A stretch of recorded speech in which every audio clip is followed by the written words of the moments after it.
And speaking of longevity, what have you guys learned from sustaining the Call of Duty franchise for so many years that you've been able to apply to this new franchise?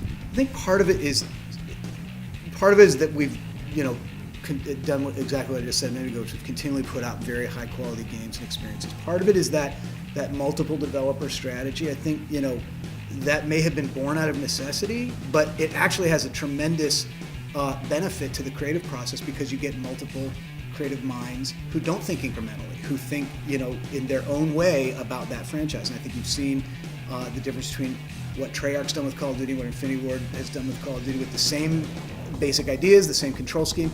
You've seen some very, different creative ideas come to that franchise. I think you're going to see that again this year with getting Sledgehammer Games involved. We're bringing Call of Duty to a 3-year development cadence now.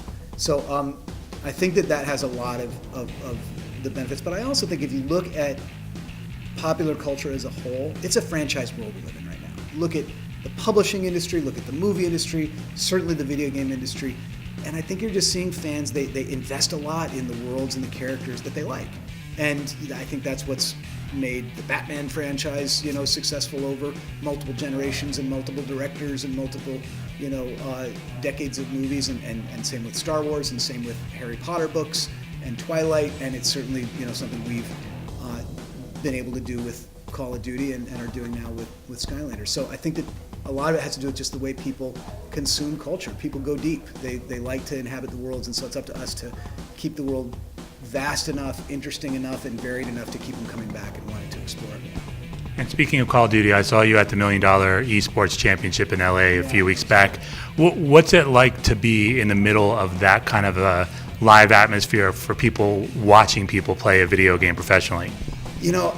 There's nothing quite like it when, we know through, all kinds of statistics and all kinds of digital, reads how many people are playing at once and how much passion there is for the franchise. When you get that many people in a room, just kind of on the edge of their seats watching this game play out, it really does work as a spectator sport. People are tracking what's going on.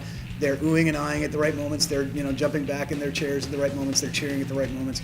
And to me, that's, it's so cool to see, players on that level, actually turn it into a profession, and where they're captivating an audience's attention. And by the way, those guys are so mind-bogglingly good at that game. It's like they could decimate anyone at any of the development teams.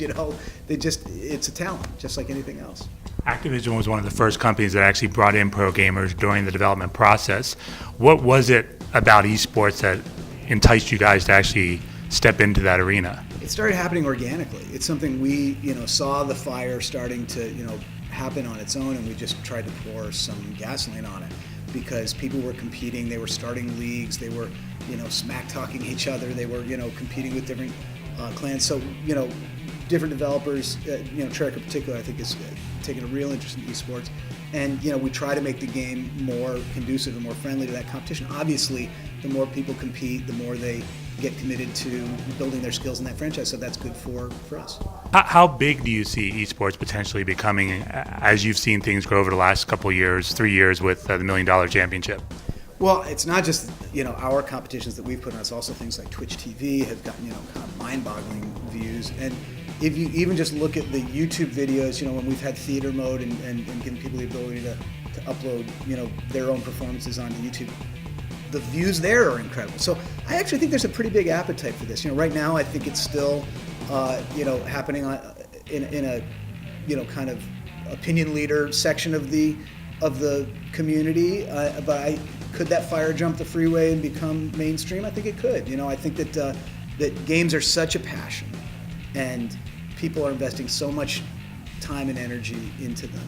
And just like anything else we do, watching the best in the world do their stuff is cool, whether it's the Olympics, whether it's, a professional sports league, and, watching someone who's great at something is fun.